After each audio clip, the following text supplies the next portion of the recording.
Hi, it's Tammy with It's All About the Dogs, and I'm here again with Noelle Blair from Positive Directions Canine Academy. Last week we talked about getting a puppy from a breeder, in our last video, and we've talked about getting one from a rescue, and Yes. we're going to talk about a little bit of the type of temperament testing that we do. Yeah. Because you can do some of the things yourself if you're going to a shelter or getting a dog from somewhere You can. that hasn't done the things that we talk about. And some of these are kind of myths that the dog picked me, I didn't pick the dog kind of thing. Right. Sometimes that works out great and sometimes it doesn't. The puppy that runs right up to you first may be the more dominant or aggressive puppy or dog, and could require a stronger hand. So it kind of depends on, I would take each phase of the test that we're going to talk about with a grain of salt, put it all together, and then decide if that's the dog for you. Right. And likewise, the dog or puppy that is sitting off in the corner could be that it's just afraid or just woke up from a nap, or who knows what just happened. So it's important to put all of these pieces together. But the dog or puppy that either stays away and doesn't want contact may be a great fit for somebody who's gone all the time. They're not going to require a great deal of attention from that human, and they'd probably be okay if you have a job to go to during the day. Right. The dog or puppy that runs up to you and is constantly in your face and needing interaction, that could be a dog or puppy that's going to be a little bit harder to leave at home, and could be getting into stuff while you're gone. So they're going to be seeking adventure no matter where they can find it. Sometimes you have an entire entourage that follows you around, like I do. Yep. Which is awesome. I love it. You Yep. know, I go to the bathroom and it's a conference. Woohoo! We're all there. Yes, my dog's here family conference. Let's go to the bathroom. It's important to take the puppy or dog that you're considering into a separate room away from litter mates and other sounds and things, so that the dog's not going to be distracted.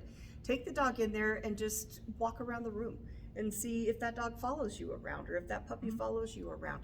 Typically, if they're following you around, then they tend to be a more biddable dog. They're looking to you for direction. They want to please. And so that would be a dog that I would spend a little more time investing in. If I brought that same dog or puppy in there and the dog went off into a corner and laid down, again, I might think, is this really going to be the puppy for me or the dog for me? It just kind of depends. Again, if you're someone who's going to be gone a long time, maybe that is the right dog for you. Right. Yeah. Don't discount that, because it could be a good fit. It could be a good fit. Just it depends. Mm-hmm. Mm-hmm. And most places, like I know our local animal shelter, Mason County Animal Services, they do have a separate room. Yes. That you can take an animal in and check out how they act, and do some of these different tests. Yep, I think that's really important. It's a very good idea. Absolutely. I have adopted dogs that I didn't know their personality, and it was when a dog comes to my house, they never leave. But it's very true. Because I am committed, and we're going to talk about commitment in another video. But it took a lot of adjusting for me on some of those fronts, because I wasn't what I anticipated. Right. Right. Yeah. It can be very difficult to bring home a dog or puppy that has characteristics that you're not prepared to deal with. So I think that it's really important to do some of these testings just to see what you come away with. Another great one is to take a toy with you and see, what does the dog do? Do they want to play fetch? Are they interested in interacting with you with the toy, or do they take the toy and run off with it?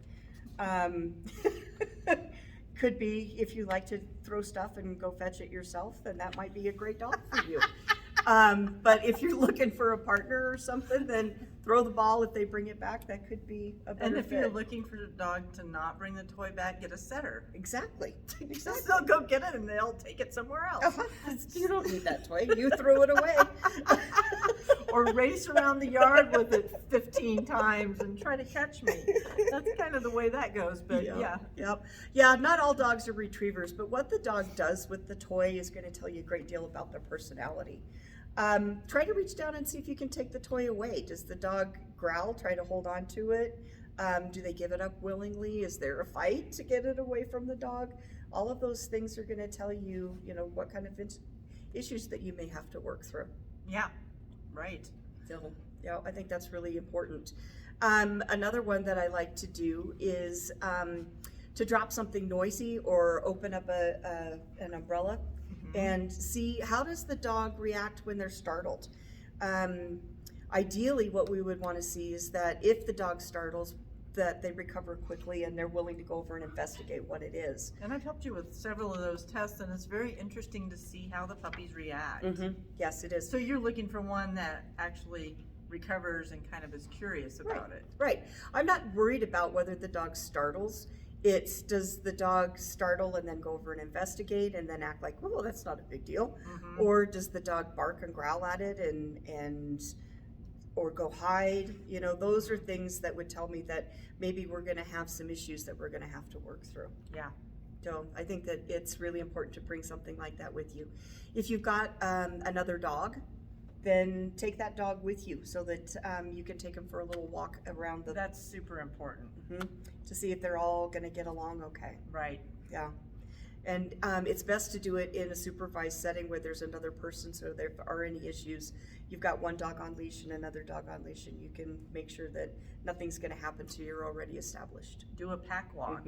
Yep, I think that's. And I've done that with all of my dogs. That's another thing I learned from Noelle, is to take a pack walk. When I brought Zella into our home for the first time, she didn't even go in the house. Right. I had a couple of friends that were there that got all the other 3 dogs and brought them out into the front yard. We had them all on leashes, and we walked around the block a couple of times before she even came in. And she was a baby. She was only 9 months old, but I didn't want them to, number one, freak her out by all congregating on her and smelling her. Right, right. That's really scary. It is. Really scary. And so she was kind of like, who are these other dogs? And this is, so we went for a little walk around the block. They were all fine, and then we came in the house and she was great. But if I hadn't done that, who knows how she would have reacted. She's been kind of shy always, and so she probably would have shut down, and it would have been a traumatic situation for her. Yeah, it would have. It definitely would have. The next thing is sit on the floor and see what the dog does. Does the dog come over and lay beside you? If they're laying beside you, can you scratch their belly? Can you touch their feet? How are they with handling their ears and their tail and other places? If the dog doesn't want to be touched, then you could have some issues with bonding. Yeah. And it's not just dogs, it's puppies too that may not like that. Will that puppy allow you to hold them on their back? Will they allow you to kind of touch their feet, touch their ears, And we've had puppies that fight that. Oh, yes. Fight that tooth and nail. Yep. I'm holding them and Noelle's timing it, and they're, don't hold me. Yeah. So that's, you're going to have a spitfire if you get one like that. Yeah, right? you are, absolutely. And these tests can be done on just about any age dog.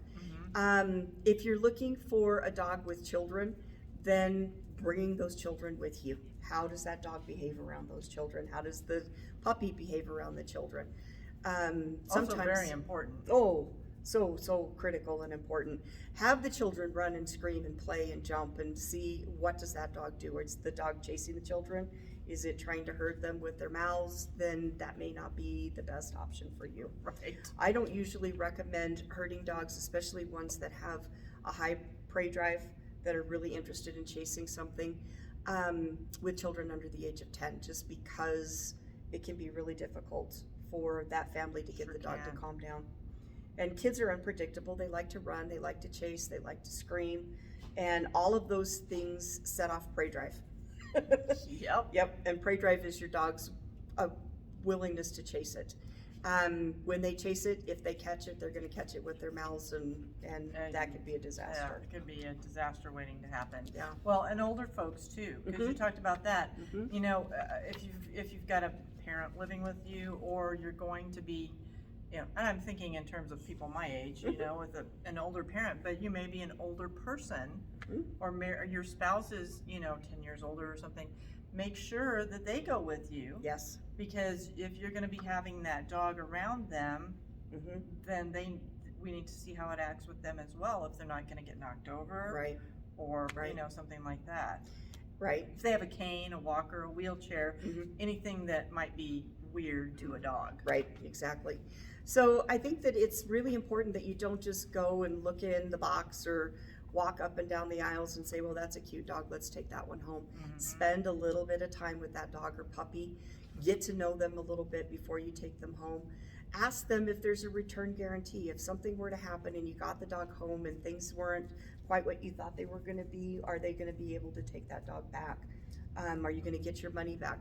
You know, there's lots of questions that you need to ask. Or be prepared Mhm. to deal with whatever the situation is with a professional trainer like Noelle. Exactly. And that falls into that commitment thing that we were just talking about. You know, it's really important that you are committed to, once you take that dog home, if that dog eats your drywall, are you still going to be committed to that dog? Or remove the blinds from your living room. Or choose all your power cords, or decides that landscaping is just the funnest thing in the whole wide world and your yard looks great with holes in it. And we're digging to China now. Yes. So it's very important that that you're prepared to take on. And work with the behaviors. Work through the behaviors. If you're not prepared to work through the behaviors, well, first of all, you probably ought to rethink about getting a dog altogether. You should. But you know, that being said, making sure that you come home with the right dog will diminish the chances of having to deal with those things. But if you end up coming home with a dog that you didn't anticipate this stuff going on, Yes. then you better be prepared to call someone. Follow up, call someone. Even if that dog already knows how to walk politely on a leash, to sit and to down, and is doing the basic commands, taking a class right after you do an adoption is only going to increase the bond between the two of you. It is. It's going to help your communication, and it's going to make that honeymoon period segue nicely into forever. Yeah. And you know, you become a team with that dog. Yes. I've had several that are like that we're a team, and you work with them. Yeah. When I adopted Tessa, she's gone now, but she was kind of a mess. She was a hot mess when you first got her, but the more you worked with her, the better she got. I would come to class and just sit with her, sit on the side and watch everybody else, and it took us a few months before we could actually participate in a class. But I'll tell you one thing, she ended up being one of the best dogs I've ever had. Yep. Because, and after that, she was the easiest one to train because she was so freaking smart. And she was a setter, so an English setter, field setter, but you know, it wasn't fabulous at first. I mean, it was a little difficult. It was at a little times. difficult. Yeah. There were many days you were wondering, what have you done? But you know, like I said, that's me. A dog comes and they're there, and that's it, and they don't ever go anywhere else until they die or I die, one of the two. So. Yep. Awesome. Well, if you have any questions or anything for us, let us know. And yeah, absolutely. We'll be back with more videos. If you like this, found it helpful, pass it on, hit the like button, subscribe to our channel. And Noelle's link is in the description below, so you can go down there and sign up for classes, or call her if you have questions about any of the things that we've been talking about. Her phone number is also on her website. Yep. And she's happy to happy to help. Happy to help. Happy to help. All right. Thank you guys. Have a great day.